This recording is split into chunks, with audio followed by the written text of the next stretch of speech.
Hey y'all, today we have on such a unique guest. We have on social media queen and social media chef, Alexandria Drzowski.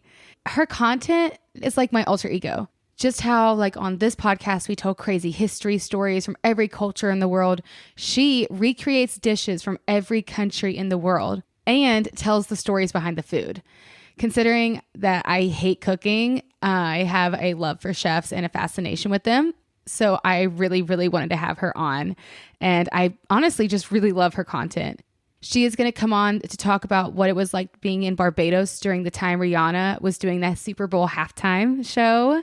And she's going to tell a story about the pettiest woman to ever live from Argentina. But that's not the only reason she's on. She's on today for a story that I really wanted her to come on to tell.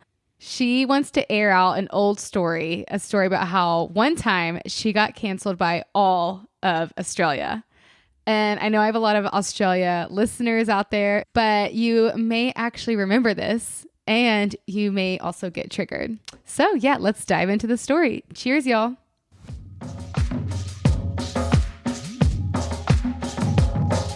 Hey y'all, and welcome to Culture Cult, where we are one podcast with 197 countries to explore stories and history from. I'm your host, Marie, and this week we are doing travel stories. So that's when you send in your best travel stories to be read aloud, and we hear from guests on their favorite travel stories also. So send in your favorite travel stories to our email, culturecultshow@gmail.com. And remember to comment, rate, and subscribe to the show. Cheers and enjoy.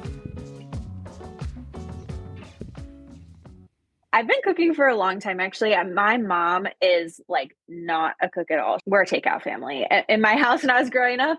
And so if I ever wanted something home cooked, like I kind of had to make it myself. She had like 3 dishes that she rotated between. It was like meatloaf, casserole. And so if I ever wanted something homemade, I would have to make it myself. So I started kind of cooking that way. And then my mom realized that I really like to cook, and she would be like, okay, we're going to a party now and we have to bring an appetizer to pass. Like, what are you going to make?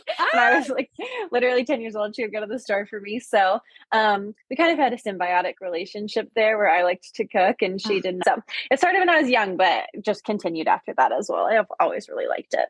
I love that. I'm your mom. I feel like I really hate cooking, but that's beautiful for you and your mom. Y'all got to connect in that way. Like you solved a problem for her and she solved a problem for you. Yes. And in my family, is like the whitest palette you can get. Like it was like, we were like being exotic if we had Chinese food.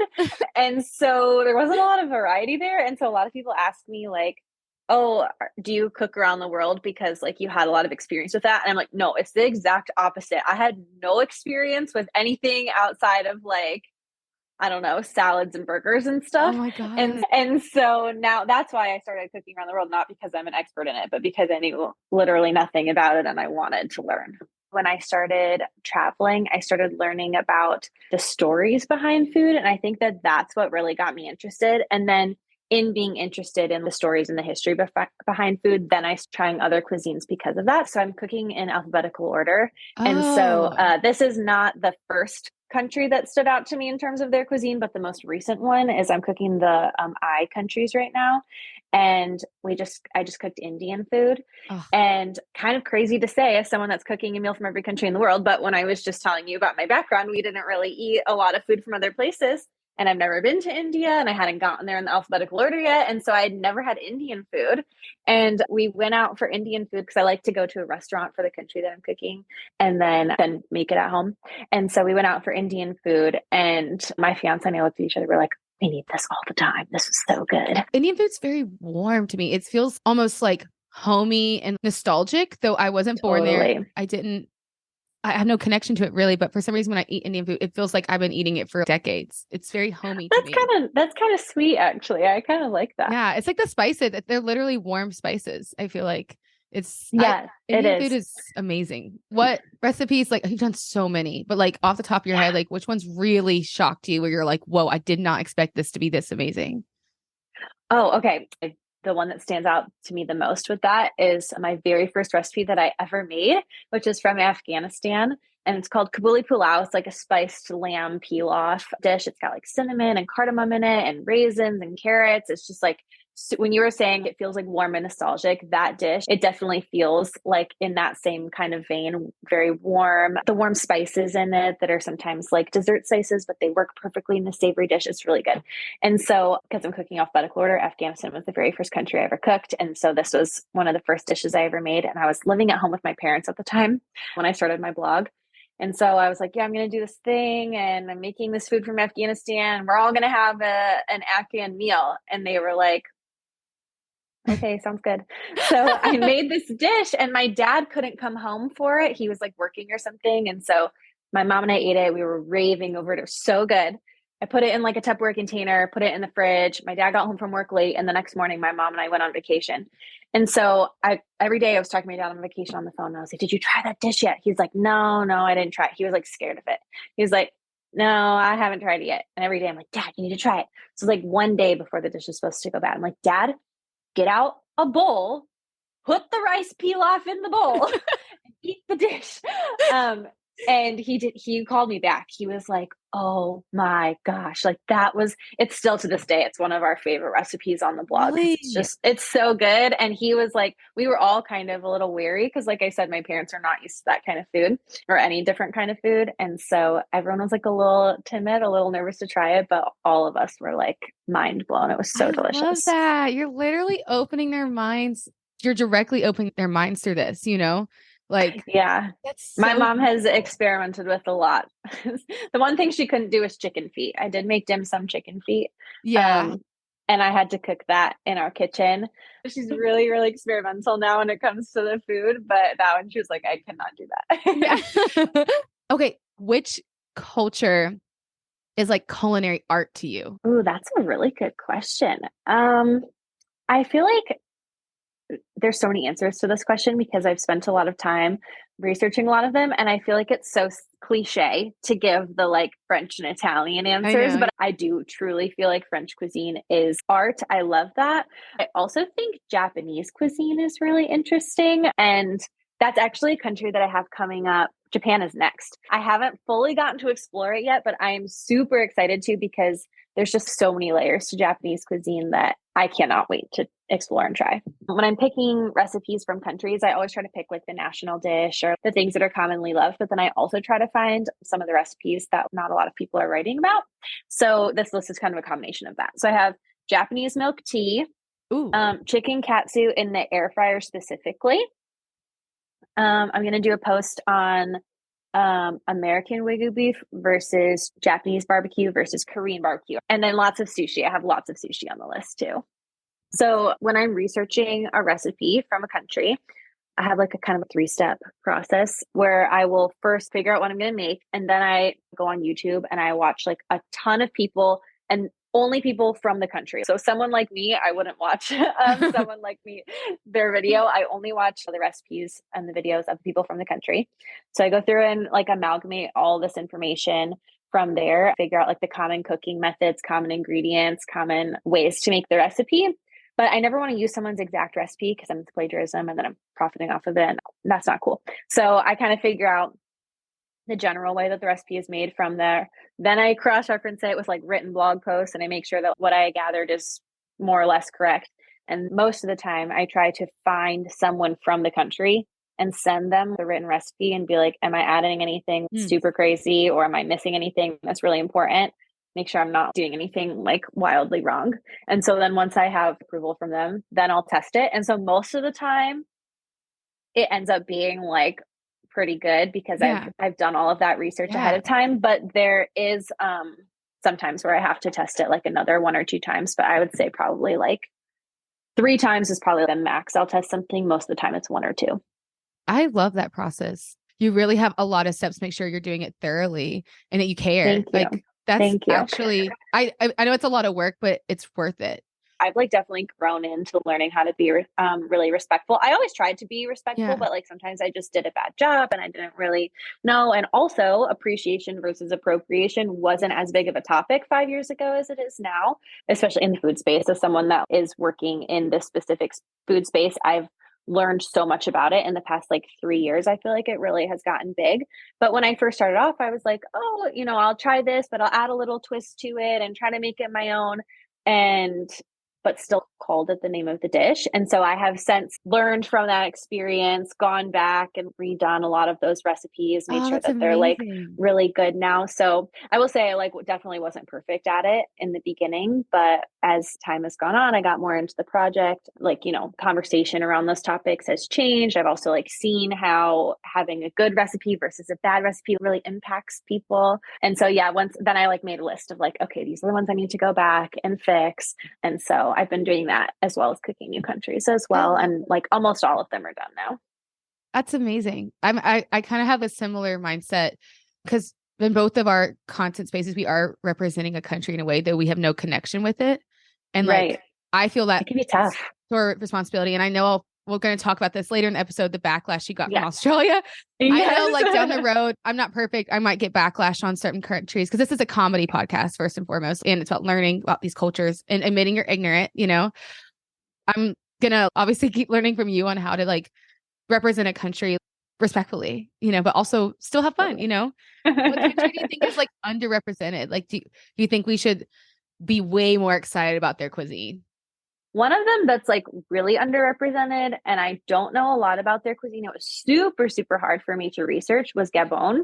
I could not find like a single recipe online about Gabon. I had like a friend's old college roommate like studied in Gabon for a couple of weeks, and she gave me an idea, but like I could not find any recipes online. So that's not necessarily one that like answers your question in terms of like underrated, because I still don't know that much about it. But Yeah. that one was like one that I feel really needs to be researched more, because I'm sure that they have delicious food there, but I couldn't find anything about it.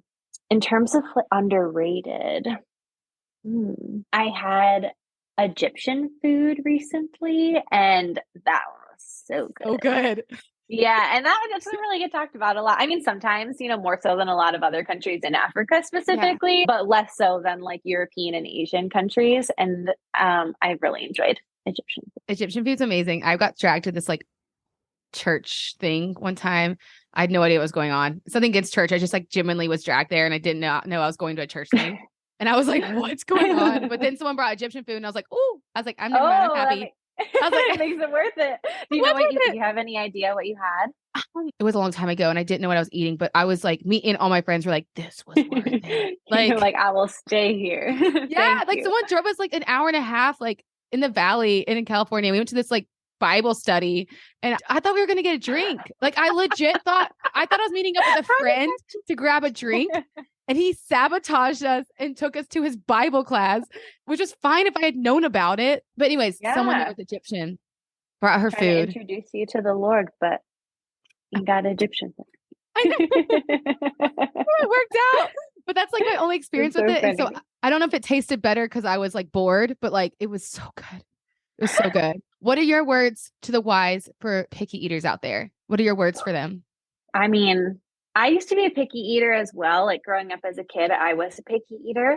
So I guess it's kind of cliche, but I would just try a little nibble, see if you like it. Like, don't judge it. For example, escargot. A lot of people won't eat escargot. It's made of snails. It's one of my favorite things on my blog. It's like, it's just truly the snails are just like a vessel to get like garlic and butter into your mouth. Like a mushroom. It up. They're just like soaked in garlic and butter. Put it on a piece of toast, you eat it. It's delightful, but like a lot of people won't try it. So I'd say, give it a little nibble because you could be missing out.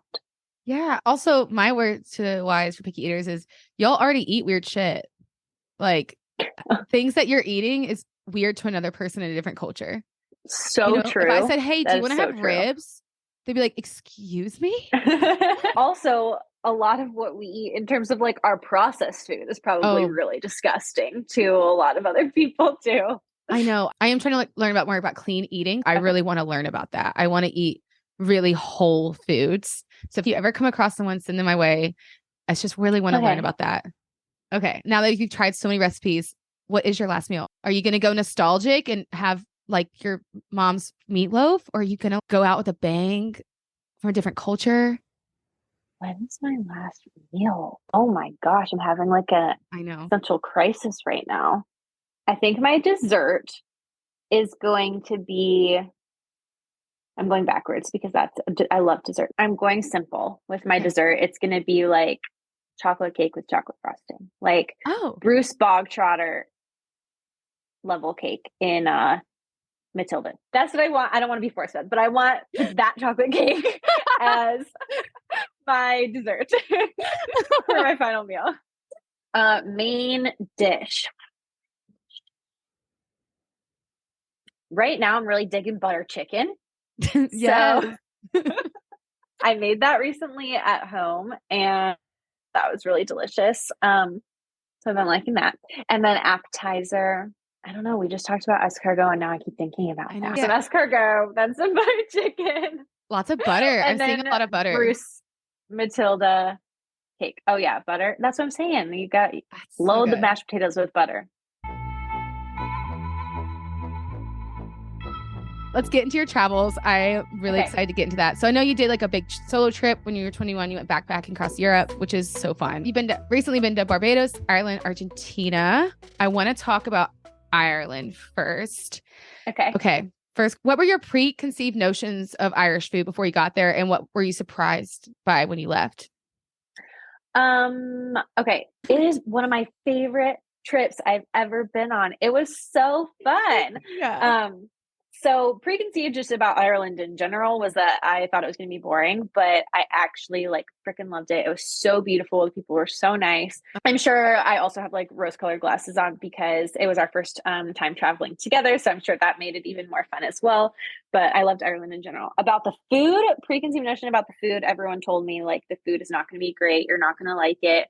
And I wish I had a different experience, but like I genuinely do feel like the food was not the highlight of that trip for me. Oh my God, that's so funny. So okay, like that might be true, y'all. But like what was the highlight then? But I guess it was the people, like the energy of the place. It was definitely the people there were super nice, really welcoming. And then also the sights were just like freaking gorgeous.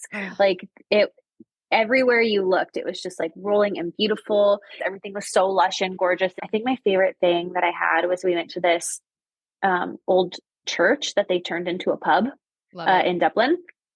And they had this Irish stew that was really delicious. If you're in between like the food or the pub culture in Ireland and you're wondering which one is going to stand out more, it's definitely the pub culture. That's for sure.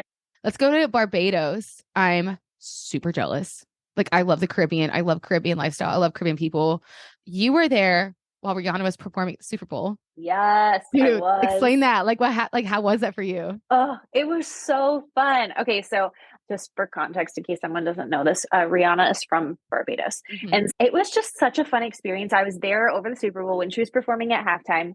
And it was such a fun experience to see how excited all of the Bajans were to watch Rihanna like represent their country. I was really excited to see, not Rihanna, see the Bajan people watch Rihanna, and it like lived up to the hype. Like everyone was crowded around this TV at the resort. All of the Bajan people were dancing and cheering and clapping and singing. Like it was so fun. And it was just such a unique experience but for someone that's like third generation American, I don't feel very tied to like American culture, like other countries feel tied to their culture. Mm-hmm. And so like, do I love Taylor Swift? Absolutely. Do I love Taylor Swift because she represents the United States of America? Like, not really. You know what I mean? Yeah. But in Barbados, they like love Rihanna because she represents Barbados to the rest of the world. And I think that that's like just so freaking cool. So it was really fun. I love that. And they're called Bajans? Bajans? Yeah, technically, like if you look it up online, they're called Barbadians. Like that's the official term. But in slang, when they're speaking about themselves, they call themselves Bajans. See, I would never know that. I love that. Yeah. What do you think is their people's relationship with the food there? Like everyone has different relationship with food. Like obviously in America, we're very restaurant driven. Then you go to Thailand, it's all about the markets. And then you go to like, I heard Africa is all about community eating, like Mexican parties. Like what do you think Barbados' relationship with the food is? Did you experience any of that? Okay, this is very specific answer to your question, Okay. but I think it will answer it. Anytime I asked anybody, like a resort worker that's Bayesian, a tourist, just like a local that I saw on the street, anybody, if I asked them, because I always walk around asking, like, where should I eat? What should I eat? Like, tell me the local experiences. The only response that I got in Barbados was go to Oyston's Fish Fry on Friday night. And so in Barbados and like the southern part of the island, there's this Oyston's Fish Fry, and it's basically just a collection of food stalls. And they all are cooking like almost the same thing, actually, but everyone in Barbados has their favorite. And it's really cool because it's a mixture of locals and tourists there. So it's not just a tourist location. It's also not like just a local place. It's just like everyone in the country knows that like Oyston's Fish Fry on Friday night, you go to this collection of stalls, you pick your favorite, you get the food there, which is always like fish and some Bayesian side dish. And then they have like live music playing and people dance and they have karaoke. And so that I think is like the shining star of Barbados food culture because you get to like experience the energy there and have the good food. Why do you think Barbados should be on everyone's travel list, or is it for everyone? I feel like the people in Barbados are like so fun to be around. They genuinely do have passion for the things that they like care about. So the people there are super passionate about food. They're super passionate about Rihanna. Like every taxi we were in, Rihanna was playing. Every hairdresser sign had like a picture of Rihanna on it. Like, I don't know why. Trying to like entice people. I guess, I don't know, maybe they thought Rihanna got their hair done there, but it was everywhere. But it's also just like really beautiful. We took like an island tour and they had like some really fun experiences. So I don't know, it's beautiful. Like I have been to a few Caribbean countries and I think this one was really interesting because it had like its own unique, definitely own unique food culture. It has like a really unique history. So I don't know. I think it's really fun. Okay, last country that you went to recently was Argentina, which I think is on everyone's list. I guarantee you that's like a big one on everyone's list. Like, what was your desire to go? What brought you there? So my mom really likes to travel and she recently has gotten the opportunity to start traveling more.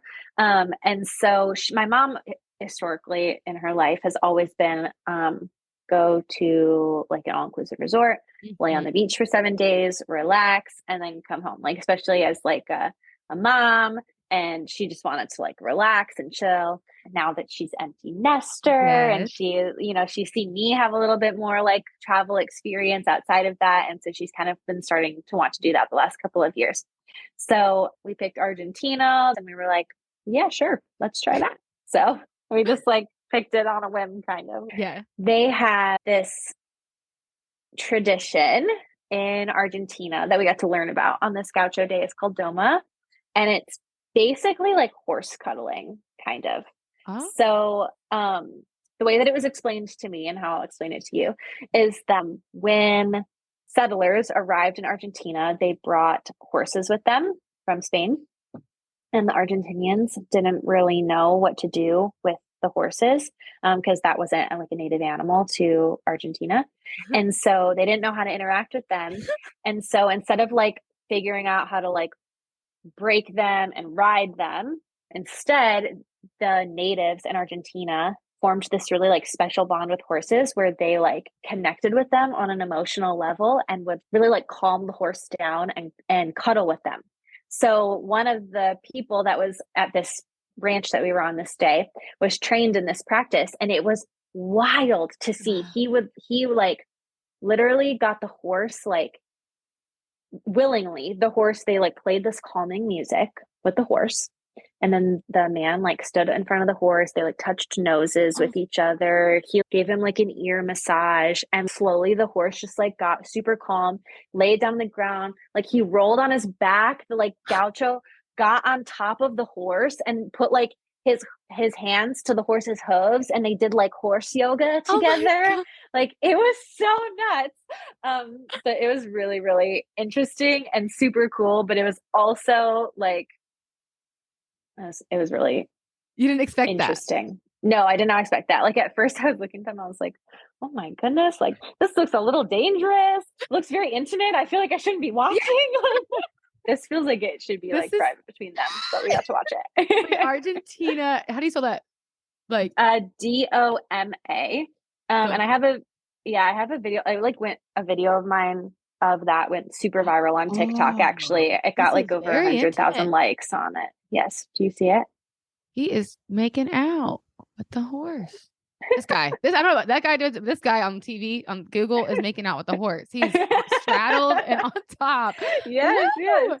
Oh my god! I mean, I rather horses be made out with than like break. Right? Oh my god! Totally. Honestly, this but would be it's me really with the beautiful. horse. Like, yeah, for us, it's funny to like giggle about because it's something that we're not used to. And it is like really funny to watch if you're not used to it. But also for them, it's like a really beautiful like cultural experience. And so that was really interesting to like learn about and watch.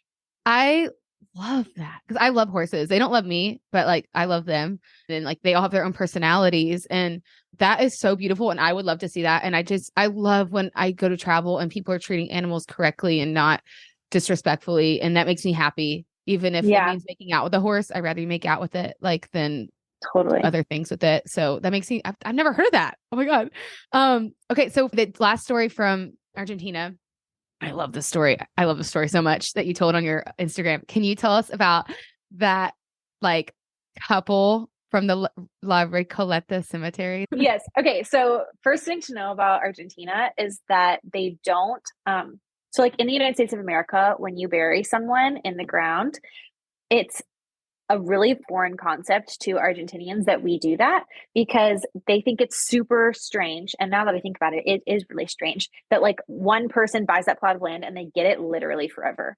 Like you can never touch that plot of land again because people are buried underneath it. There's a cemetery there. There's headstones, like, you know what I mean, in the United States. And so in Argentina, they rent land for places to be buried. Instead, in Argentina, they have like a reserved plot of land, and your family gets to honor you at the land until they decide to stop renting it. And then once they decide to stop renting it, then you are exhumed from that place, and then you're put in like a different, like, I think it's like a mass grave, but I could be totally getting that wrong. So like, don't completely quote me on that. But it's different in Argentina. But of course, there were some people that were really rich in Argentina that wanted to have their plot of land forever. So they made this cemetery called Recoleta Cemetery. And I would also like to say, I learned about this like a while ago. So I could be getting like the details of all of this wrong. Yeah. So the specific story that you're asking about is this woman was married to this man. And the woman was like a huge shopper. She loved to shop. She loved to spend money. And she was just like spending her husband's money or their money left and right. And her husband got so fed up with the situation that he was like, I am not paying for anything that you buy anymore. So he wrote a public letter to the entire town. And it was like, I am making it clear to everyone right now that if my wife buys something from you, I will not be paying her debt for it. So like, don't sell her things. And so she got so mad at him in this situation that they were married for another like 20 years and never spoke again. She gave the silent treatment for the next 20 years. She was pissed off. So when he died, he had this mausoleum situation. So he got buried in the mausoleum. They made this bust of him that they put on top. She continued to live for longer. So now that she's lived for longer, she's like, he's dead. The money is all mine. So she's spending the money left and right. She literally had a train track built like to her front door so that she could just like, ride right up to her front door. Like she spent the money left and right. And one of the last things that she decided before she passed away was that when she died, she also wanted to have a bust, just like her husband, in their family mausoleum. But she was still so pissed off at him for writing that letter all those years ago that she wanted her bust to be facing away from his bust so that and their family grave for all of eternity, she would never have to look at him ever again. What? How's that a real story? I mean, actually, I could believe it. There are people that petty. I know. I know. No, I was hearing it too. I was like, this could be fake, but if it's real, it's awesome. Like, do you know how much effort it takes to not talk to someone you're living with for 20 years? Or Truly, just, I how about know. you just get a job? How about that? I'm on the husband's side. Like, that's ridiculous. Like, stop spending my I money. know. And then, like, I you don't have to know deal when with it her was, but it ass. was like back in the day when like it was probably super hard for her to get it. It was like in like the maybe True, true, true. 1800s or something. I don't know. I'll have to look it Oh, up. that's true. But still, yeah. I mean, she got pissed off, and I love that she had like the last word, right? But also, it must have been very, very, very embarrassing because I can tell she's a socialite. Social norms are very important to her. How embarrassing is it to waltz into these shops and and she's like, okay, I'm ready to buy. And they're like, we can't sell you Yes, this. I And then know, the next right? store says that, and the next store says that. And next thing you know, you're the talk of the town. Oh my God, did you hear that Alexandra can't buy anything anymore? I want to say that he like put it in the newspaper. Yo, Like, that's I so feel like that's embarrassing. part of the detail, but I don't know for sure. But I feel like that's part of the story. And that would be like so embarrassing, probably for a Yeah, I feel socialite like back in the day. I'm on both sides, but like she took it too far. Okay, so when I was brainstorming stories, I did have some travel stories I could share. But like you said, I feel like this story is just like so funny regarding food and culture, like everything we've been talking about today. So I thought it would be a good one to share. So, as we talked about, I'm cooking a meal from every country in the world. And I do like a lot of research when it comes to the countries that I'm cooking. But sometimes things aren't made in the same way that other people make them when I'm learning. So I had an experience. I just got completely canceled by the entire country of Australia back in 2021 for making their dish called fairy bread. Fairy bread. Okay. So, fairy bread is very simple. It is literally bread, butter, and sprinkles. And it's like a dessert that they feed to like kids on their birthday or like, every once in a while. It's untoasted. It's just like a plain piece of white bread. You put butter and sprinkles on it and then you serve it. So it's literally like the easiest dish I could possibly make on my entire blog. So when I'm researching for fairy bread, I go on YouTube and I look up fairy bread. I find an Australian woman. She's making fairy bread on her YouTube channel. So she's making her fairy bread. She takes her piece of bread out. She puts the butter on it. She puts the sprinkles on it. And then she says, you can leave the crust on or off. I'm going to cut mine off because my kids don't like the crust. I'm like, perfect reasoning. I totally get that. This is a dessert for kids. Her kids don't like the crust. She cuts the crust off. So then I have a neighbor that lived in Australia. So I texted her and I said, I'm making fairy bread.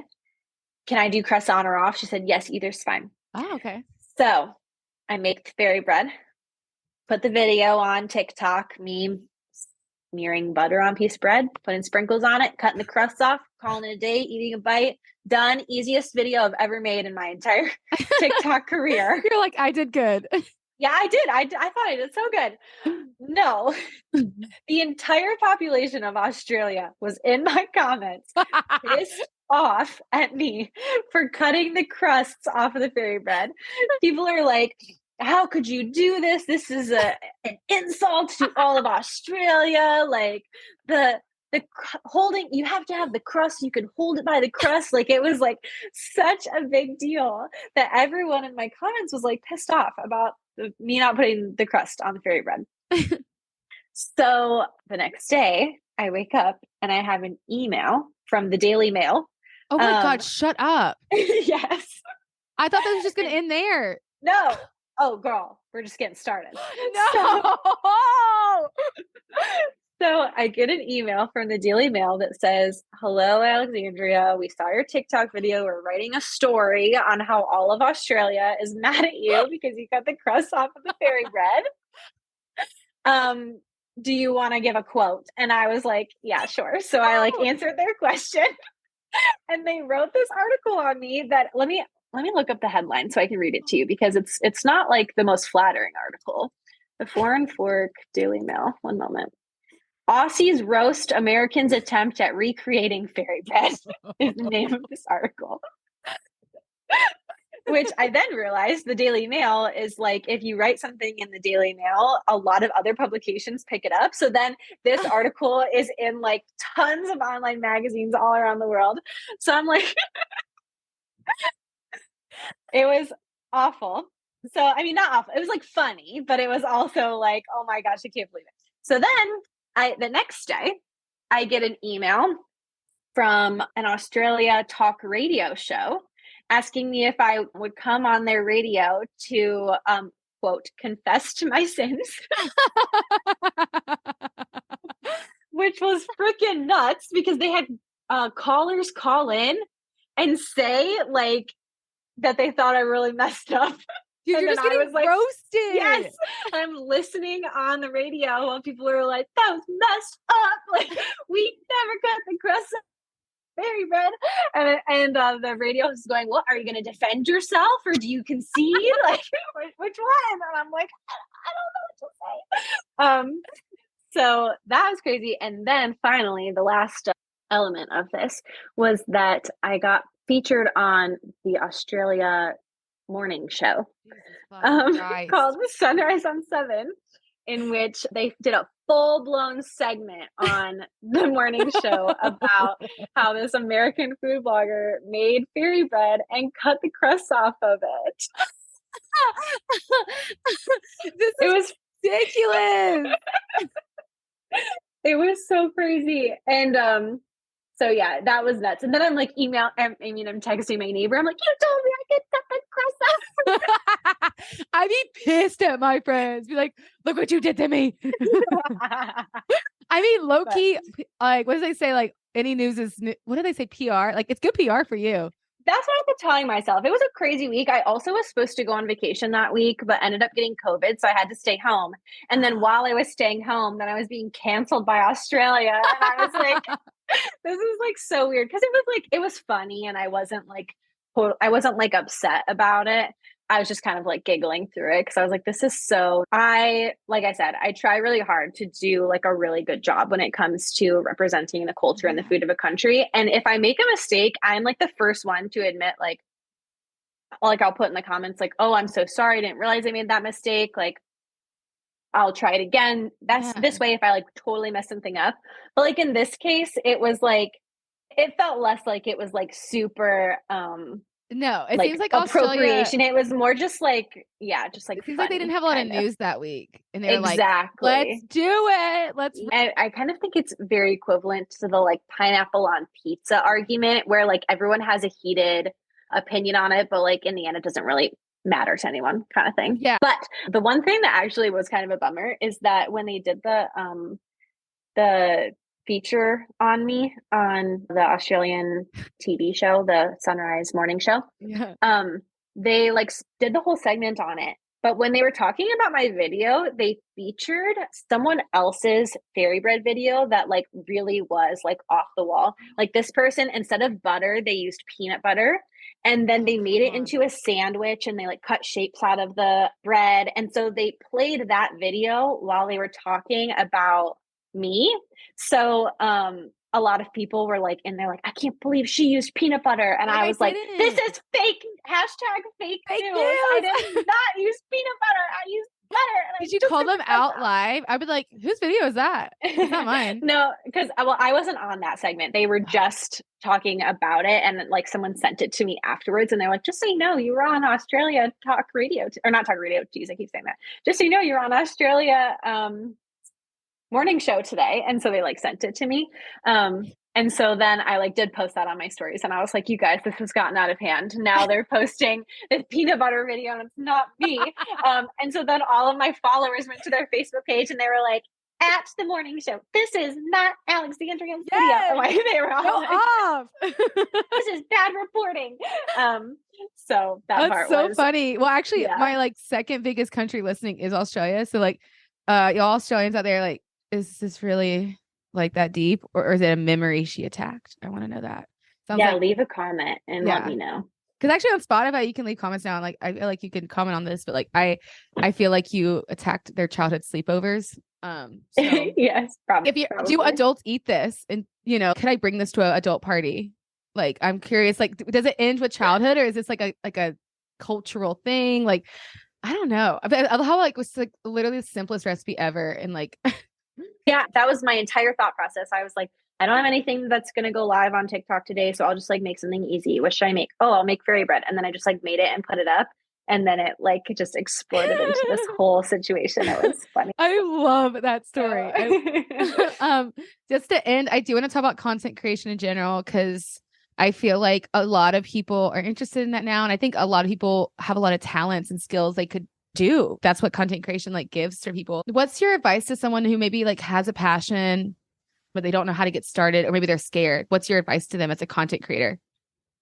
That's funny that you asked this question, because I literally just was talking to a girl I met last night that she was like, I have purchased a domain name and I just like can't bring myself to post my first post on it because I'm so scared. And I was like, it gets so much easier after the first one.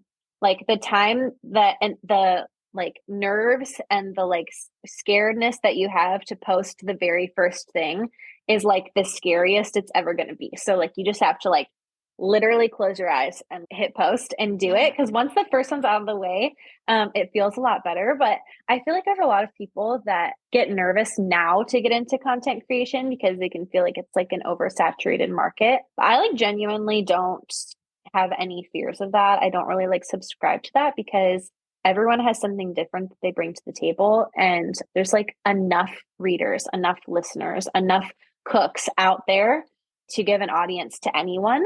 But another thing about content creation is that you're not going to get those readers or those listeners or those cooks or whatever route you're going. You're not going to get those people if you don't have the grit to keep going. So I would say those are my 3 tips: is don't be scared of oversaturation, because you can bring something different to the table. You actually have to put yourself out there to get started. And then once you do put yourself out there, you need to keep going. Like, know that it's like a long game, because it's really easy to see people and think that like they blew up overnight, but like they probably did not. Yeah, I think that's really big, is like you just have to keep going. So you have to make sure whatever you're producing, you're passionate enough to do it for years. Yeah. And just be proud of all the little wins. I listened to a podcast called Hindzight with a Z. Highly recommend. He's a content creator, but he says this a lot. He was like, you should be proud and be happy that the slow growth of your art, because that means you can be free and you can find yourself and do whatever you want to do. And those people who do get shot up immediately, like they might not be prepared. So I like kind of the space I'm in. I'm able to create freely, just knowing it's just me and my listener. But where to end, like you have a lot going on. What do you want to promote? Like what's going, like if I didn't know about the book. Yes. I published a cookbook that is called Culture for Your Kitchen, and you could buy it on my website, shop.foreignfork.com. It has 31 national dishes and popular recipes from all around the world. All of them were reviewed by a food professional in the country, so you can know that you're getting like the best recipes on your table, and they all have like the food history on the panel, so it's super fun to learn about them. So that's my most exciting thing, but you can also find me on Instagram, TikTok, YouTube, Facebook, Pinterest, all at The Foreign Fork. Okay, awesome. Wow, I loved this episode. I loved getting to know Alexandria. She just has such a great attitude. You can just tell she's just a very positive, like outgoing, just positive person. And I feel like this experience could have been slightly traumatic,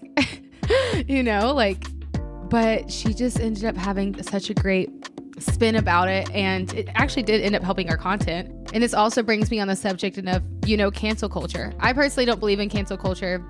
I believe that we should be allowed to make mistakes. And in this situation, with Alexandra's situation, oh God, I love this story. I mean, it's just so blown out of proportion. I think it's also because it was 2020. Like 2020 we needed something to talk about that wasn't COVID, and she fell right into that trap.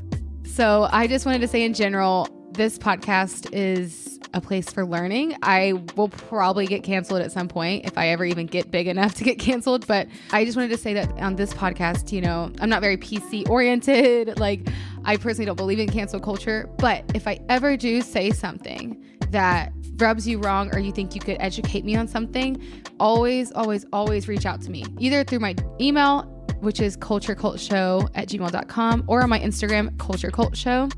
I love to learn. That's why I'm doing this. And so does Alexandria. And I just think the best way to go about it is not blasting people, but letting them know, hey, maybe you didn't know this. And if I ever mess up in the future, I would like to create a conversation about it. But I just thought the story was freaking hilarious. And if you are on Spotify, actually below the show notes, you can make comments about this episode. And I'm really curious, crust on or crust off? What's the deal with this fairy bread? What is the actual deal? Are y'all overreacting, or is it just actually a serious thing? Like, what does this fairy bread mean to you, Australians? I'm so confused. So yeah, if you are on Spotify, comment below. I would love to hear your reactions, especially if you're Australian or have an opinion on fairy bread in general. But overall, I really, really enjoyed this episode with Alexandria. You really should follow her account, which is The Foreign Fork. She does such a great job at showing people's culture, but through food. But yeah, that's the end of our episode today. I did want to give a big shout out to Australia in general. One of my best friends, she has been living there for a few years, and she just raves about your country. She has been trying to get me over there for honestly a decade. She said she would even buy my ticket. She loves your country so much, and I've just seen how much it's changed her to be the beautiful person that she is. And y'all are just freaking hilarious. I love any Australian that I've ever met. So keep on keeping on, Australia. And yeah, we will see y'all next time. Cheers.